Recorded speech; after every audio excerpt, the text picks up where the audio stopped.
Do you ever wonder how successful entrepreneurs built their businesses from scratch? Are you unsure if starting a business is for you? Well, tune in as we discuss how successful entrepreneurs transformed their ideas into reality. Welcome back to From Zero to Revenue with your host, Chris Yap. Welcome to my podcast show called From Zero to Revenue. This is the show that features the journey of successful entrepreneurs on how they transform their ideas into revenue. I'm your host, Chris Yap. Today, I'm super excited to have our guest here today, my good friend, my financial advisor. I bet you guys are going to learn a lot today. Please welcome Managing Director of Song Wealth Management, Dennis Song. Hey, thank Dennis, you for having me, Chris. Great to have you here. Yeah, appreciate your time. No, absolutely. I know we kind of had some back and forth on scheduling, but I'm just happy you're here.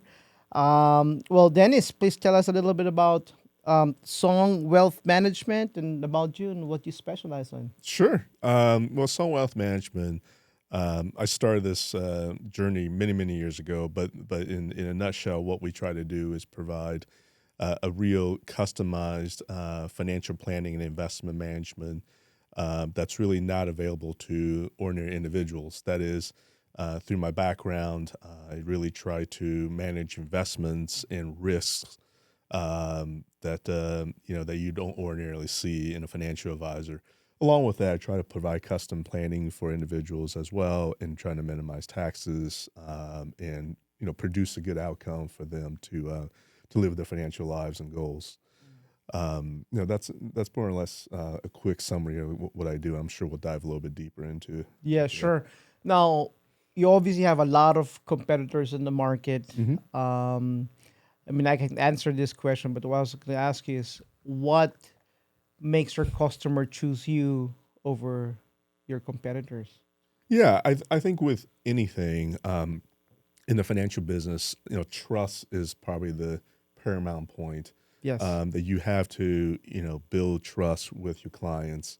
I think secondly, I'm trying to help people achieve their financial goals. Now, does that mean, get the highest return? Well, for some people, yes. Mm-hmm. But the reality is it's not always that. Many people can achieve their financial goals without achieving the highest return. Because along with achieving the highest return, many times you're taking more risk as well. Mm-hmm. And, one thing I'm really, I try to differentiate myself is really to try to minimize risks in investments so that my clients can have a peace of mind. When they see a market down 10, 15%, we're probably down half that, if that, depending on the particular risk profile.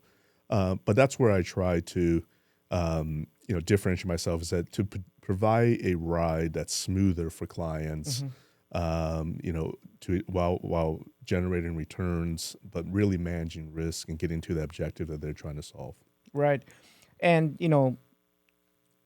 speaking of our experience as well, because we transitioned the management of our small wealth everyone's wealth is important. to yours, and I think the two things that really stand out, obviously, first was the fees are just, you saved me a ton of fees, Yes. which is insane. I never didn't Yeah. know that we could actually Yeah. do that without paying as much as what we were paying before. And then second, because we track our net worth every month. Mm-hmm. The performance of what we have now is actually at least 10% better than what we had in the last few years, which is amazing. And I think the most important thing, you mentioned this, is the trust, but also it's our experience working with you. Yeah. Thank you for saying that and the kind words. And I think it goes without saying that, I spent my career on Wall Street, and there's I kind of follow the golden rule of replying to my superiors while I was working, and now my clients, within 24 hours. I find that, that customer service is key and paramount, and it's part of the trust building process. So, I think that I tailor my practice to a small set of clients so I can provide them with that level of customization and service. I'm not trying to grow the firm as big as I can. I'm trying to build the firm that delivers the best results and customer satisfaction and client satisfaction. So to me, that's very important to do. With respect to fees, it's a great observation. I think that many people come across and they think about financial advisors as being expensive, but I certainly believe that when you look over a certain period of time, not within the year. I mean, it's hard to judge people's investment skills and risk management skills and financial planning skills within a year, but I certainly think over a reasonable period of time, most of my clients find that the fees that they pay is well justified. Right. And I think there's a lot of misunderstanding in the business, and it's because of Wall Street's use of jargon, and that makes it confusing for common folks to understand what exactly they're talking about. And what I find is that I try to minimize expenses for my clients. You'll see many times financial advisors out there use mutual funds. Well, mutual funds are fine, but that's another layer of fees a lot of folks don't necessarily see. Yes, that's true. Or their financial advisor may charge them a financial planning fee, which I don't, because I see it as part of very much my service. So there's various ways that you can cut down on fees and really try to deliver. My objective is a high risk adjusted return, and that's predicated on on an after tax basis and after fee basis. So, if I try to beat the S&P 500 and give you a nice return, but I generate all this taxes for you, or charge you extra fees, it doesn't really solve your problem. It doesn't, it doesn't get you where you want to be. That's why at the end of the day, it's a result oriented business. And it's important to me to have happy clients, and I deliver what I tell them about, and that's more or less how I handle that. Yeah, and I think because a lot of people, at least people I know who manage their own money, they say I don't need to work with a financial advisor, but I think the reason why they should is exactly what you just said. Like there are a lot of fees that are not commonly known, like with mutual fund. I didn't know as well that there were actually a lot of like fees kind of wrapped around the portfolio. But what are the other reasons, like why people should be working with professionals like you versus just managing on their own? Yeah, I mean, there's a variety of reasons, and everyone is different. So just to give you a few examples, business owners that have sold companies to other larger companies might hold a concentrated position. So how do you manage that particular stock? You don't want all your fortunes to be tied to one particular company. Exactly. And you don't necessarily just go out and sell it for the sake of selling it, because there's tax consequences with that. So there are things and hedging strategies we could talk about and think about to try to monetize that wealth over time, as an example. But there's also, I think what I also serve as is almost like a financial life coach for a lot of my clients, especially clients that are near retirement, because it's a very different mindset to going from working and getting a paycheck to essentially reversing that and paying yourself with your life savings. Right. It's a very uncomfortable feeling for most folks, and I get that. Yeah. Okay, I mean, like, I work as well. So ultimately contemplating someday having kind of reverse that, am I going to have enough resources? And this is where the financial planning really comes in handy, because, and it really helps me with my investments as well. So I'll start with this, understanding, if you think about financial planning, let me just back up 1 second. We know roughly what our expenses are on a monthly basis, what the periodic expenses might be, whether it be a home repair, an AC unit goes out, or your car repair or replacement every 4 or 5 years, whatever it may be. So you kind of have an idea what your expenses are. But the biggest variable in understanding if you're going to have enough resources, in your retirement is the market returns. Right. Okay. So this is where I go through a cash flow modeling exercise where I lay out your expenses, not to the extreme detail, but you have a general sense of what you may spend on a monthly basis. We grow that by inflation or whatever rate we like to use. And then, we use a Monte Carlo simulation of market returns. And Monte Carlo simulation is just a fancy way of saying the software basically go through 1,000 iterations of randomized returns, because at the end of the day, the markets are random in terms of how they perform. And you could see in various scenarios how, you get some confidence on whether your assets are going to last over that time period, your lifetime, your expected lifetime. And by understanding that, what I've found in my experience is many clients out there actually do not need to take as much risk as they think they do. I think it's Wall Street and the financial planning community likes to push, returns, and you got to do this, you got to do that. But when you peel back the onion and look at what people's assets have they saved over their lifetime, many times I found that people are just taking more risk than they need to actually for them to achieve their goal. So the question is like, are you living your life because you want to have the highest returns, and be able to brag about that? Some people, yes, but most people, no.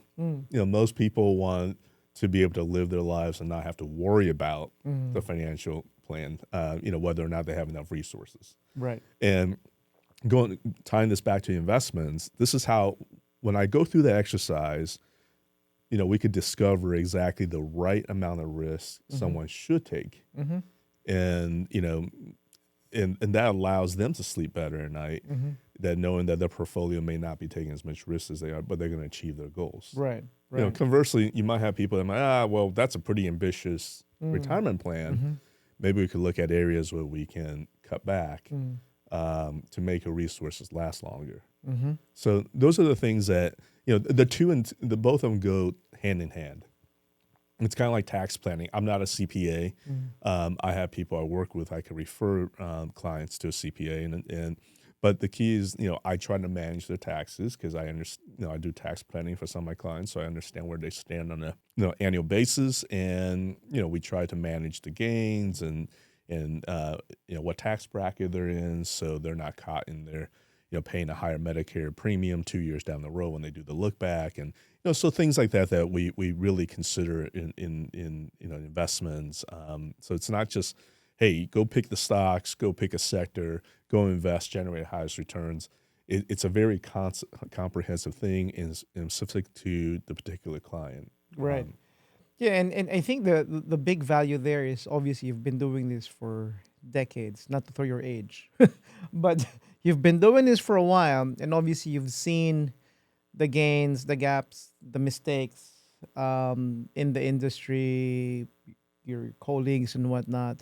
And I think there's definitely a value there that, and I think that's when people make the common mistake of trying to do things on their own. They end up making a lot of mistakes, whereas they could have avoided that because others have seen those mistakes, and you could have been coached, or in this kind of case where, like in Azel and my case, we don't even mess with that because it's not our thing. We'll focus on how we make money. Right. I let you kind of take care of how it's going to grow. Right. And frankly, a lot of my clients have that perspective, is they do what they do best. Yes, exactly. And they outsource, this part to me. Right. And it's a great way of thinking about it because, it takes the pressure off of you to have to worry about something you don't really know about. I have many circumstances where, a prospect or a client, now client comes to me. At the time they were prospects and say, oh, wow, I paid, a couple $100,000 in taxes because I didn't realize this. And it's like, well, we should have had these conversations beforehand. Right. And to your point, like I said, look, the markets have been good the last almost 3 years in a row. Okay. This is, while we don't know how the markets are going to perform, we have an idea historically what happens when the markets get to certain type of valuations, the risk that's inherent. We hear a lot about AI, or what does it exactly mean for the stocks you hold? So a lot of people aren't aware, but if you own an S&P 500 index fund, the top 10 stocks today is 40% of the index. NVIDIA, the largest company, Yes. is almost 9% of the index. Well, these are heavy weights. I mean, if you think about it, you basically, if you have 100% of your equity in the S&P 500, 9% of that is in one company. Yes. Okay. And people are not aware of that risk. And Yes. listen, AI is absolutely going to change the world. I'm not a caveman. I believe that. However, you look at what's happening, how much money these companies are spending. I mean, they're spending upwards of, in Meta's, Facebook's case, they're spending almost 40% of their revenues in CapEx to build out these AI infrastructure. But on average, they're spending 20-25%. Is this level of CapEx sustainable? Yes. Because if it's not, then you really have to think about, your exposure to NVIDIA, because NVIDIA's revenues have, grew 5-6 times, and the margins have gone from 25% to 75%.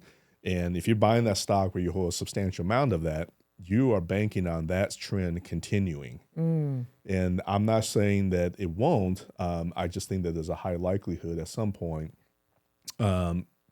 these large companies are going to question what is the return on capital. Yeah. Okay, you can't spend $400 billion a year building on infrastructure.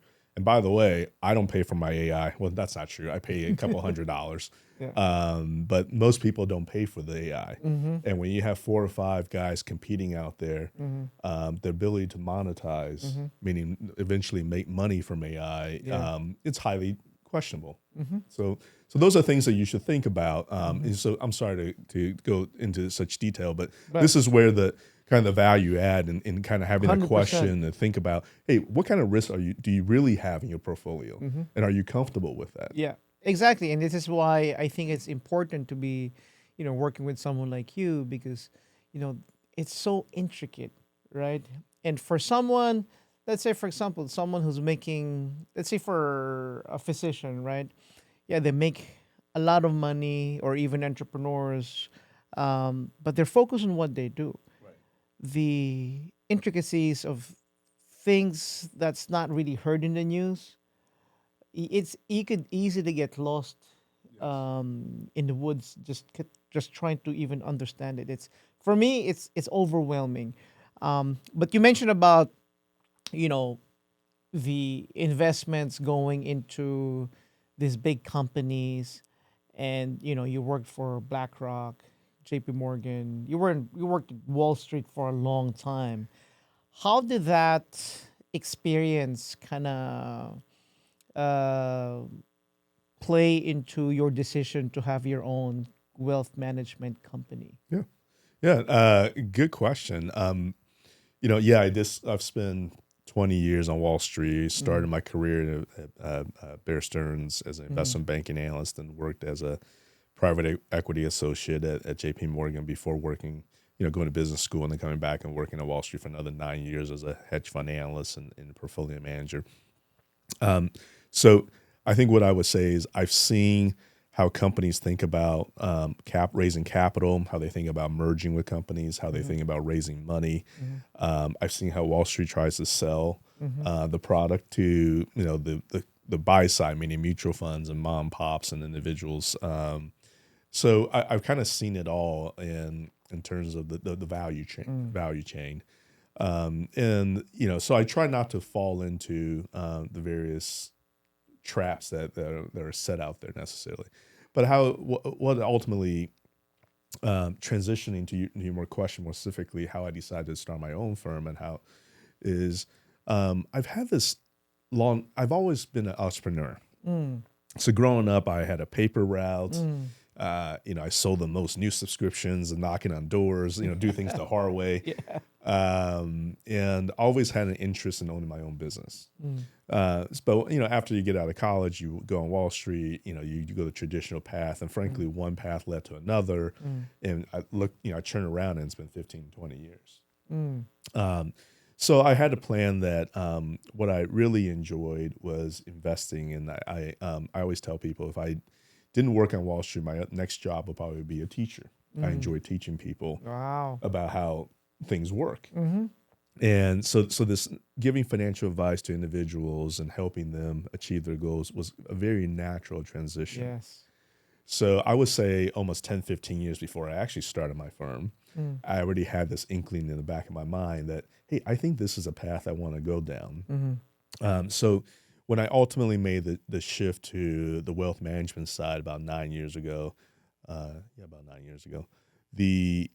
already had the goal of ultimately setting up my own shop. But there's a couple ways of doing it.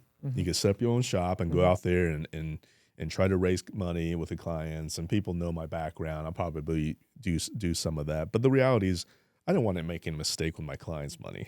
I mean, to be honest with you, I wanted to learn by working with another firm and kind of learn the wealth management space. So, institutional money management is kind of different than individual wealth management. So I wanted to learn the business from an established firm. That's when I joined Heritage Wealth Advisors in Richmond, Virginia, when I first started out.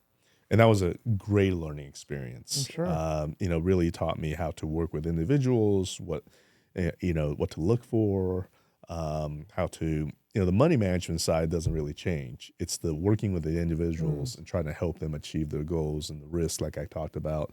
I really felt after being there 3.5 years that I picked up enough of the skill set to eventually launch my own practice, and it's been a very seamless, a really seamless transition, and I'm blessed. Blessed. I've had many clients, friends and family, former colleagues, business school classmates, and just good people that have supported me and referred more clients to me. And the firm has grown quite nicely. Yeah. No, that's amazing. Because when entrepreneurs or when people start their business, it's a lot of times, and I think this is where people fail, is they think having a business is all about making more money. I mean, but the reality is the money is really more of the reward. And I think in your case, it's a great example where you had that mission. You want to teach people. Was there a specific problem you saw where in your previous work or practice where you felt like, man, my customers will not go through this problem? Was there like a specific problem you wanted to solve? That's why maybe you decided to start your own firm as well. Yeah, that's a great question. And there's a couple things there. So the first thing is when I first came into the high net worth individual wealth management space, I noticed that, I had 75 clients and about 250 million of assets I was under management or invested in directly for. It's a lot of money. But I spend probably 75% of my time on the top 3 clients. Okay. So the top 3 clients are 50 plus million. They've got family offices, their financial situation is much more complex. They invest in private stuff. So they just required of a lot of attention. And what I realized about the wealth management space is this is very, very typical. So if you're a client that has $1 million in assets to up to $10 million in assets, a lot of times you really just get ignored. And I always question, like, well, why are these guys paying you fees if you just kind of show up and, I want to say, they're paying you to be their friend. And it's like, I don't get that. Yeah. Okay. So that's where I saw the niche. Hey, this cohort is just as important, and I can provide, a high quality, high net worth wealth management experience for, that particular set of population, and I can make a good living for myself. And the point is, look, to your point, it's about making money or whatever. It's not always about making money. At the end of the day, I have to make a living, obviously, so it's part of it. That's why everyone works. Yeah. But there's a passion to it. I love seeing individuals that, frankly, when I go visit my clients, the first conversations are, how are things going with the family? And, we talk about, the results and how the finances have been, but that's not the key focus. And that's good. Yeah. Because that means I'm doing my job. Yep. And, and they're achieving their goals. But the passion has to be there to in my case, help people and to invest, because, I get asked this question after I started my business, like, do you feel like you're working more or do you feel like you're working less since you started your company? I said, I have no idea. And the reason being is that when it's your business, I'm sure you can relate to this. There's a certain level of ownership that you have. I view my clients as my family. And when you do things like, and you view them like in such a way, I don't view my work as work. It's just what has to get done. So honestly, I could not answer that question. I probably end up working more, but I don't really know for a fact. Right. Because I don't think about it that way. And you probably don't care. I don't. Yeah. Because ultimately, I want to make sure I'm successful. And if I'm successful, if it takes this many hours or to do this or do that, so be it. I mean, I've grown up on Wall Street. I've worked 100+ hour weeks. So this is, I guess my bandwidth is wide, although it's getting a little narrower as I've aged. But but my ability to cover things, fortunately, is been good. That's awesome. Now, I would imagine you work a lot with entrepreneurs, obviously high net worth individuals. What are some maybe instances where you thought you could have made more money by investing your money? I guess what were common mistakes you see among entrepreneurs when they start making money that you think can be avoided? I mean, I'm asking this because 80% of our audience are business owners.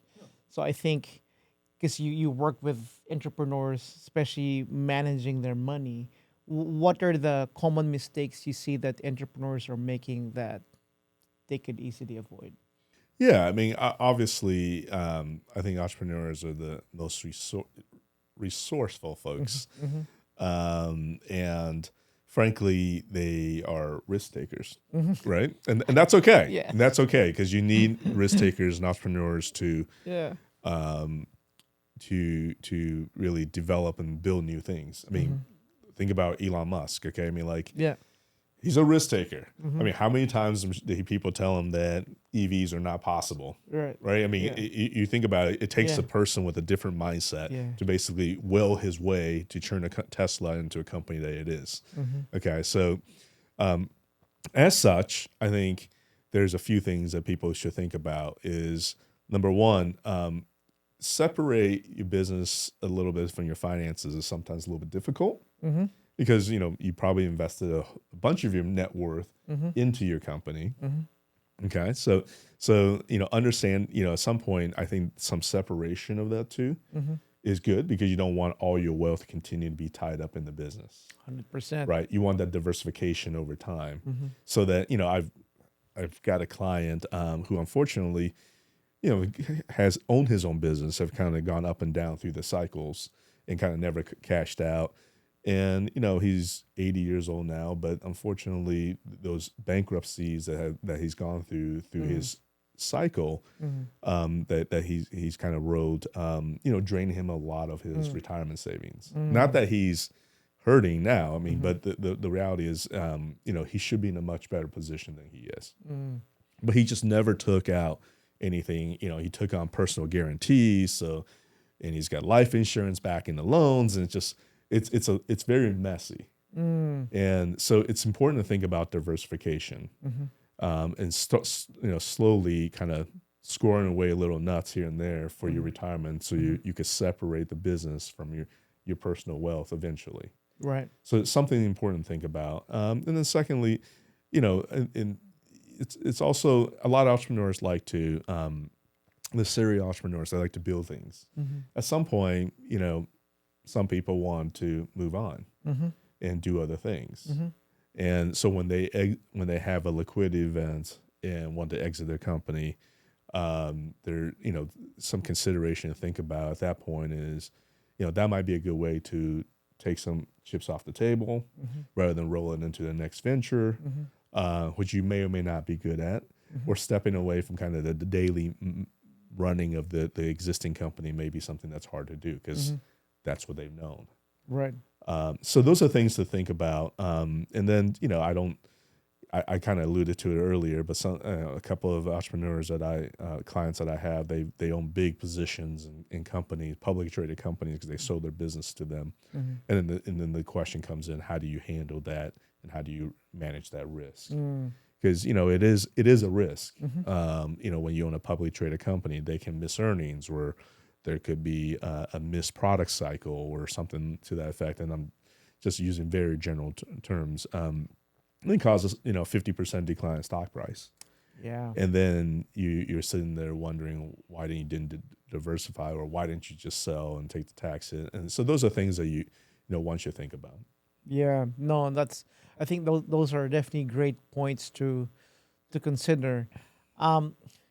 Growing up, Dennis, did you always dream of having your own business or be in a position where you're at today?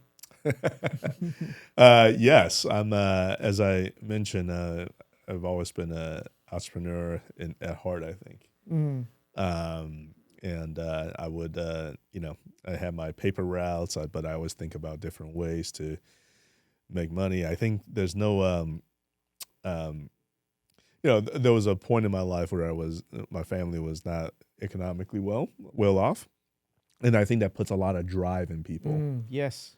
And that put the drive in me to secure financial security for my family in the future. Right. So I always try to figure out ways to become a businessman, and it's what I enjoyed. Yeah.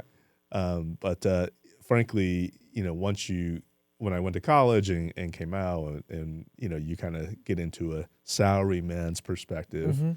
And it's easy to get into because get a paycheck and security. Security. Right. Yep. So it becomes hard to step away to start your own business. And when I thought about doing it, I asked a lot of my entrepreneur friends for some advice. And the best advice I got, and I wanted to impart this, is the first step is the biggest step. But when you do take it, it's actually not going to be as steep a step as you think. And I still kind of, think about that. It's like if you're ready, and I would say part of me had been getting ready for the eventuality of doing something my own over many years, and I try to think longer term, not just next year, but maybe 5 years down the road. But if you do that and you prepare yourself, that first step was not as steep as I thought. It was actually a lot shallower, frankly. Right. And then that's where the support network that you build over the years. Whether it be whatever business you're in, I think really, really helps. How about in the state where, let's say after college, or when you're just trying to start your groove in the industry, in your career, have you ever been broke? Well, yeah, absolutely. I mean, listen, when I came out of college, I came out of college in 97, so my car was 83 Honda Civic. Okay. So, no, absolutely. And I had student loans, and, that's, but that was, look, I think at that point in your life, your downside is very low. Yes. You're young. Yeah. You that's when you need to take risks.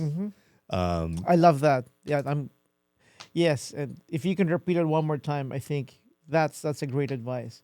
Yeah, I mean, I think when I came out of college, it was very much there's low risk here. Yes, exactly. Take a chance. That's what I tell my kids too. That's what I try to tell my kids. Fortunately, I think my son might actually heed that advice.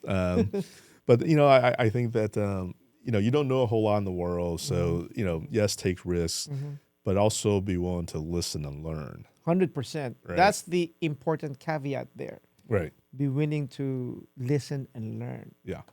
Because I don't want to say and generalize the youth of today, right? But I think youth in general, there's a dangerous aspect of it, of them just being confident, sometimes to at fault where they think they know everything. Yes. And they just dive on and hit the road straight. Whereas there are definitely mistakes that they could definitely avoid. I'm glad my kids do listen to me Yeah. to a certain degree, Yeah. but I think it's important to go through those stages because Yes. it definitely builds resilience. And if you're gonna be an entrepreneur, you better damn have that resilience Yes. because you're gonna have more no's than yeses. Yeah. That's right. But Dennis, tell us a little bit of some of the challenges you experienced when you were building your company, where and tell us how you kind of fixed them or how Yeah. you got out of those Yeah. No, problems. absolutely. So, to the point, like what I try to tell young folks that want advice is like, things are set up in the world for a reason. So understand why they're set up the way they are and how you can improve upon that is really the key to success in trying to do something new. Okay. I mean, because if you're just trying to be the next person to do the same thing, that's a tough business. Yes. Okay, because you're trying to, for lack of a better way of explaining it, trying to gain market share where there's an incumbent. Okay, and whoever is there probably does his job well. That's why he's there. Yeah. So what are you going to bring to the table that's different? So it goes back to what we discussed on how I try to differentiate my company. Right? I don't try to show up and be like, hey, I'm another financial advisor. Well, I don't say it wouldn't say it that way, but like, I'm a financial advisor. This is what I provide. Blah blah blah. What I really try to do is impart where I try to differentiate myself. The custom planning, the small client base. Yes. Okay, I only have like 25 clients. That's by design. Yes. I'm not looking to take on any client because that would dilute my ability to service them. Right. Okay, so when someone signs on with me, I want them to understand that they're going to get all of me and all the skills and whatever problem they need or solve. Okay, so problems encountering, I think, as with any business, to your point, you knock on doors and you get a lot of no's. You get a lot of people that are out there just to try to utilize you for free. Yeah. Right. That's unfortunate, but it's part of the learning process. You learn that, but you got to give it your all to prove, try to show them and demonstrate them the value that you bring. I think a lot of times, people just kind of write people off and say, they're not going to sign. But you'll be surprised. Some people, may come with that intention. But as they kind of think about it and learn from you and they realize, man, there's real value add there that I hadn't thought about. Right. So it's always a challenge. But the biggest one is overcoming, to your point, the no's you're going to get and the resiliency. Because I think that it's especially coming from a corporate world personally, where I was, I had circumstances where, you didn't have to deal with that, but knocking on doors, being hungry. But that's where that mentally being prepared to do what you're doing. Yeah. Build and maybe the resiliency was built earlier in my life. I don't know, but you just know that that's what you have to do. Right. No, exactly. 100%. Now, obviously you've had a good taste of both life of, the corporate America, now being, your own boss, being an entrepreneur. What has entrepreneurship done for you and for your family? Yeah, I think the biggest thing is just the ability to dictate my own schedule. Yes. Right. I mean, I've got young kids. They're 13 and 11 now, but when I started this, they were a little much younger. 4 or 5 years ago, they were much younger. 5 years ago, actually. Just having that flexibility to do what you want to do, but still get your work done. Yeah. Take my computer on vacations. They may or may not like that, but they know that's what daddy is. Role is, and I'm able to pick up my kids when they get off and help them with when I moved back to Arizona a couple of years ago, there was the transition to the new charter school system for my kids were a little more difficult from the public school system, and they require a lot more homework assistance. I'm able to do things like that. I'm able to attend events. Right. So that's, I would say, a big benefit of just being in control of your own schedule and your own destiny. Yeah, people like I'm one of the many entrepreneurs who decided to create something and have something of their own, really because of freedom. Freedom, obviously, of time, money, not really being able to do whatever you want, because that's not really a good way to live, I think, exactly. right? Yeah. But just the ability to spend more time with the family, Right. That's priceless. Right. It's like, within your control. I think that's exactly that's the biggest thing. Like you mentioned, because I know you bring Caden to school or pick up Caden from school, but that moment, and it's a long drive for you and for me, in that 30 minutes, I think people don't realize like how much bond you can create with your kids in that 30 minutes. Yeah. You can be quiet, right? But when you think of something or your kid think of something, just ask you in that moment, that being present, it's precious. Yeah, it's nice. I'm sure many of you on the listening to this have had kids and you understand, but it goes fast. Goes fast. I mean, my oldest is 13, youngest is 11. And to think that within 5 years' time they're off to college. I mean, I know when I left for college and I went out of state from Arizona, and it took me 30 years to get back. So it's you visit for holidays, but relationship changes, and I want to capture that time as much as I can. Oh, 100%, and that's exactly what we're trying to do. And again, entrepreneurship is a great vehicle, right, to build not just your financial wealth, but your wealth in relationships. Yeah, I think it also sets a great example for your kids. I think they see, what it is that you do and how you provide for the family. And I know my kids I don't want to speak for both of them, but I think both of them are pretty interested in kind of doing their own thing, and it's different. They're not, they don't see, I mean, think about it. If I had lived in New York and worked in corporate culture, I would probably be gone before they even wake up, because I take the train to the city, and then they see me when I come home, and it's like, okay, that's pretty much Daddy. I see him come and leave. So I won't, it was also definitely a lifestyle decision to start my own thing, was just to be able to control that and be a part of my family's lives. Awesome. Well, we are about at the end of our show, but one thing I'd like to ask you, if there's an advice you can give to, people who are thinking of starting their own businesses, or maybe entrepreneurs who are kind of struggling to grow, what advice would you give them? I think talking to folks that have been there, that have, especially in the particular field that you're thinking about, if you're contemplating it, really think about, think longer term than the next month. Think about how you want to launch your business. I mean, where you're going to have the cash flows, how you're going to be covered insurance wise, where you're going to go prospect for your potential clients, and really have a good plan in mind. And as Mike Tyson said, I mean, everyone has a plan until they get punched in the face, right? Yes. But be willing to adjust, because it's not going to always work out exactly as you think. But talk to people that have been there to learn about, well, what did they do to make it successful?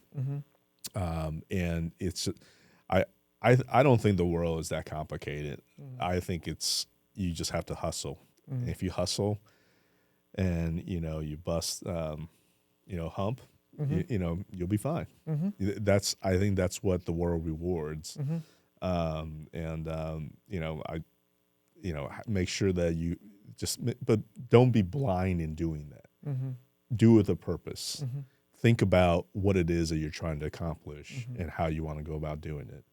And if you don't waste your time and you're strategic and think about how you differentiate yourself, whether it be going into some field or trying to invent some new field that doesn't exist, you have to really think about. I think it's important for that planning stage and really mentally be ready. That's my perspective. I know some people start out business just randomly and they're successful. There's a lot of hard knocks, I think, that goes into that learns. But I don't think it's too different than anybody else that's done that. It's just, hey, you got to hustle. That's the bottom line. You're going to get a lot of no's, but you got to hustle. 100%. No, absolutely. Well, Dennis, this has been a great show. I really enjoyed our episode today. What's the best way to get a hold of you for those who want to learn more about you and your financial advice, your business? Sure. What's the best way to get a hold of you? Yeah, I mean, my website is songwealthmanagement.com. I think it's probably along the link with the podcast. There's a contact me, or my contact information is there. So drop me an email. Happy to have a conversation and chat. And if you're coming to wealth management space, want to just chit chat about my experience, happy to give you more to that as well. That's awesome. Well, we are at the end of our show today. Thank you all for tuning in. Again, this is Chris Yap, your host of the podcast show From Zero to Revenue. Until next time.